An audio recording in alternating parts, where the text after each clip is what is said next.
Shri Venkateswara gold తాకట్టులో ఉన్న మీ బంగారాన్ని విడిపించి కొనబడును.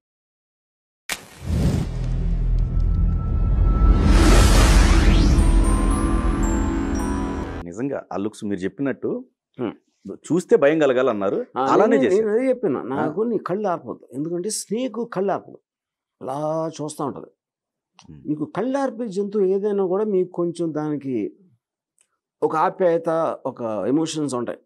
కళ్ళు ఆర్పని జంతువులు చూడండి మీరు, లిజర్డ్ కానీ స్నేక్ కానీ, అవి మీకు ఎక్కువ భయం వస్తుంది. కళ్ళు ఆర్పడం వల్ల క్రాకడైల్, మొసలి ఫిక్స్ అయిపోయి ఉంటాయి కదా.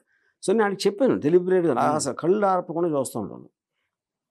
అంటే అది పాము అని వాళ్ళకి తెలియకపోవచ్చు ఇది ఆడియన్స్కి, బట్ సబ్ కాన్షియస్గా ఫీల్ అవుతారు.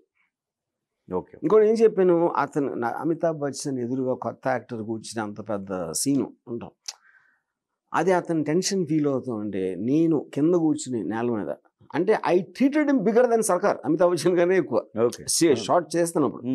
ఎందుకంటే అతను కాన్ఫిడెన్స్ ఇవ్వాలి కదా. రైట్. జాకీర్ని ఇష్టం వచ్చిన టైం తీసుకో, ఏం లేదు, అబ్సల్యూట్గా నువ్వు ఫీల్ అయింది చెయ్యి, అంతేగాని గబుక్కుని చెప్పేయాలి వాళ్ళు వెయిట్ చేస్తున్నారు అలా చెప్పచ్చా అలాంటి ఆలోచించద్దు. నువ్వు సర్కార్ కన్నా పెద్ద ఫోర్స్, ఈడేంటి నాతో నేను వేసేస్తాను అనే మూడ్లో నువ్వు ఉన్నావు లోపల, అది రిఫ్లెక్ట్ అవ్వాలి నీ బాడీ లాంగ్వేజ్లో కానీ ఎక్కడైనా. అప్పుడు అందుకని బచ్చన్ అన్నాక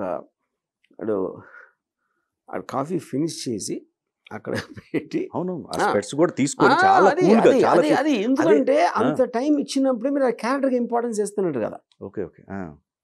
ఆడు ఎన్ని చేస్తా ఉంటే అమితాబ్ బచ్చన్ అలా చూస్తూనే ఉంటారు. అది నిజంగానే సైలెన్స్ కూడా వైలెన్స్ చెప్తున్నా. ఇప్పుడు తుజేవి కర్నే నైదూంగా అంటే ఆడు లుక్ ఇచ్చి కొట్టేస్తాడేమో అనుకుంటాడు, ఇలా పెడతాడు. కరెక్ట్, అవును. కానీ ఆ దండం పెట్టేదాంట్లో రెస్పెక్ట్ ఉండదు, అది పాయింట్ అక్కడ. Right right right. ఆడు ఏదో ఒక అలవాట్లో లాగా, ఒక జెస్చర్ లాగా, కానీ ఆ దండం పెట్టడం కూడా వార్నింగ్ లాగా ఉంటుంది, తర్వాత చూస్తారని పని అన్నట్టు ఉంటుంది అది. Correct correct. ఓకే.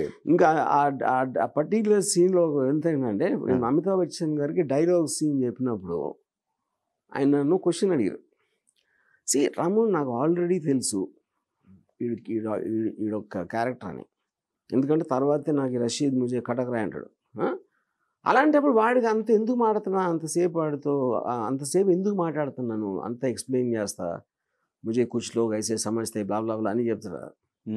అంటే ఎందుకు మాట్లాడతానంటే నా ఆన్సర్ వచ్చింది, ఎందుకు మాట్లాడతారంటే మీరు మాట్లాడితే జనాలు వింటారు కాబట్టి, ఆడియన్స్ మీ డైలాగ్ చెప్తే ఆడియన్స్కి వినటం ఇష్టం కాబట్టి మాట్లాడతారు అని చెప్పా. ఓకే.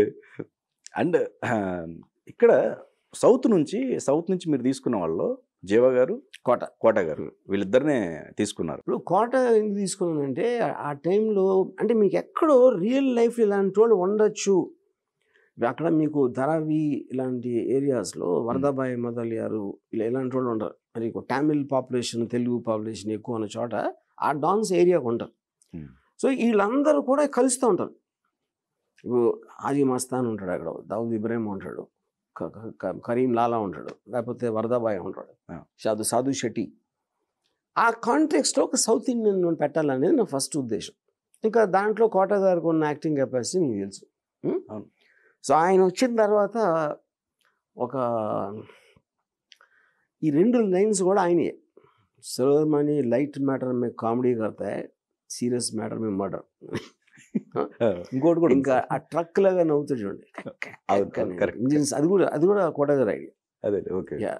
అంటే ఆపరేషన్స్ మొత్తం ఆపరేషన్ నార్త్ స్టైల్ సౌత్ అది కూడా అయింది. అది కూడా ఓకే.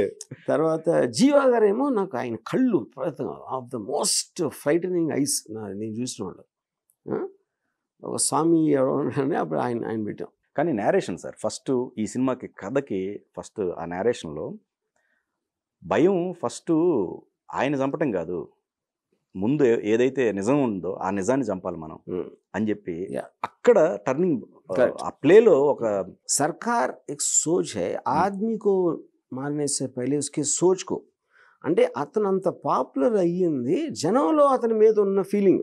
Correct correct. ఆ ఫీలింగ్ని చంపకుండా మనిషిని చంపితే ఫీలింగ్ మిగిలిపోదు. అప్పుడు తనని ఒక డిగ్రేడ్ చేసి అతని మీద డౌట్ వచ్చేలా క్రియేట్ చేసినప్పుడే ఆ ఫీలింగ్ అనేది చేస్తుంది ఎంతో కొంత. అవును, అవును. So that's the idea. ఇదే గుడ్ సార్. ఆ ప్లేనే బాగుంది. ఆ థాట్ ఏదైతే ఉందో మామూలు జనరల్గా అటెంప్ట్ చేయటం వేరు, అవును. వరుసను చంపుకుంటూ వచ్చారు కదా. డీజీపీని ఎందుకు వదిలేశారు? అంత ఇంపార్టెన్స్ అని ఫీల్ అవ్వాలి. అభిషేక్ని కొట్టడమే జరుగుతుంది. చేసాడు అంటే కొట్టాడు, కానీ అంటే అతను మెయిన్ ప్లాట్లో అంత అతను వాళ్ళతో సీన్స్ కానీ అది లేదు కదా, ఏదో అదొక్కటే చేసాడు. ఎవడో ఒక పొగరుతోటి కొట్టాడా లేకపోతే ఎవరు అతనికి ఆర్డర్ ఇచ్చాడా, అది ఆ క్లారిటీ లేదు కనుక నేను అంత సీరియస్గా తీసుకోవాలి. అదే అనిపించింది. మిగతా వాళ్ళ క్యారెక్టర్ అన్నీ ముగిచ్చేశారు. అదే అదే. So the best memorable incidents అంటే ఈ సినిమాకి సంబంధించి ఏమున్నాయండి ఇప్పటికి మర్చిపోలేండి మీరు? ఇప్పుడు కట్రినా కైఫ్ కాస్టింగ్కి అంతకుముందు తను భూమి మనకు చాలా చిన్న సినిమా, అది పెద్ద ఫ్లాప్ అయింది. కట్రినా కైఫ్ని రోల్లో పెడితే నాకు ఫస్ట్ అభిషేక్ అమితాబ్ ఇద్దరు అడిగారు, అసలు ఆ అమ్మాయి ఎక్కడ ఫిట్ అవుతుంది దీంట్లో అంటే. నేను ఫిట్ అవ్వదు కనుక పెడుతున్నాను, ఎందుకంటే ఆ అమ్మాయి తన లుక్స్ కానీ తన బాడీ లాంగ్వేజ్ ఒక మోడల్ లాగా ఉంటుంది. సర్కార్ వరల్డ్లో అసలు ఫిట్ అవ్వదు, అందుకనే కదా వాళ్ళిద్దరి మధ్య వచ్చింది. తను వెళ్ళిపోతున్నాను నేను వచ్చేమని చెప్పి ఫిట్ అవ్వదు కనుకే పెట్టాను. అంటే ఎలా యాక్ట్ చేస్తావు అంటే, అమ్మాయి కొత్త అమ్మాయి ఇప్పుడు కట్రినా కైఫ్, ఎలా యాక్ట్ చేస్తావు అసలు అమ్మాయితో, అసలు ఎక్స్ప్రెషన్ ఉండదు అది ఇది అది. అంటే ముఖ్యంగా ఒక సీన్ ఉంది, అభిషేక్ని వచ్చేయమంటే నేను రానంటాడు. ఎక్కడ బ్యాడ్మింటన్ కాదు, సోఫాలు, ఇంట్లో సోఫాలో కూర్చొని నువ్వు ఈ వరల్డ్ ఉండటం నాకు ఇష్టం లేదు, నేను వెళ్ళిపోతాను, నాతో పాటు నువ్వు కూడా అమెరికా వచ్చే అంటావు. రైట్. అంటే అంతా అమ్మాయి చెప్పింది నువ్వు అంటాడు. అసలు ఈ సీన్ ఎలా చేస్తావు అని అడిగాడు అభిషేక్ నన్ను. అంటే నేను నాకు ఒక ఐడియా ఉంది అంటే మొత్తం నా మీద పోస్ట్ చేస్తావు అన్నాడు. అంటే అమ్మాయి మాట్లాడుతూ ఉంటే డబ్బింగ్ ఎవరితో చెప్పించి డైలాగ్ వీడి మీద, అంటే నేను యాక్చువల్గా రివర్స్, అసలు నీ క్లోజప్ ఉండదని చెప్పా, మొత్తం సీన్లో నీ క్లోజప్ ఉండదని చెప్పా. అంటే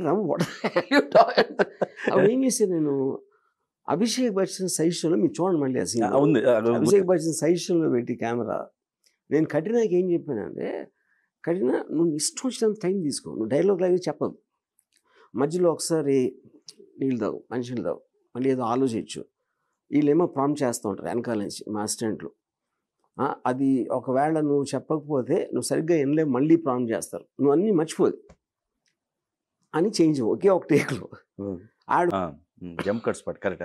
అవును. సో అది ఇప్పుడు యాక్టర్ పర్ఫామ్ చేయలేని సిచ్యువేషన్ ఉన్నప్పుడు మీరు టెక్నికల్గా ఇలాంటి గిమిక్లు చేయొచ్చు.